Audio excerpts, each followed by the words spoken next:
গতকাল গর্ব দেশ। সবার আগে আমরা এই ঢাকা জেলা প্রশাসনের সঙ্গে ইতিমধ্যে 2বার আলোচনা করেছি। আমাদের এই এলাকার যে সকল সরকারি জমি রয়েছে আমরা তার তালিকা চেয়েছি। সেখানে আমরা একেবারে নির্দিষ্টভাবে নির্দেশনা দিয়েছি সরকারি জমি কখনো আর ব্যক্তিগতভাবে কেউ যাতে দখল করতে না পারে।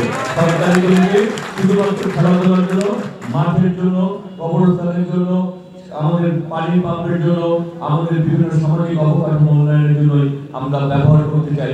ব্যক্তিগতভাবে কেউ ফায়দা নেবে, বেনিফিশিয়ারি হবে সেটি না করে এই সরকারি জমিগুলি শুধুমাত্র দেশের যারা নাগরিক, যাদের ট্যাক্সের মাধ্যমে দেশ চলে, তাদের অধিকারকে বাস্তবায়ন করার জন্য সেই ধরনের অবকাঠামোই আমরা গড়ে তুলতে চাই এবং সেখানে এই মাঠকে বাস্তবায়ন করাই আমাদের সর্বোচ্চ প্রায়োরিটি থাকবে।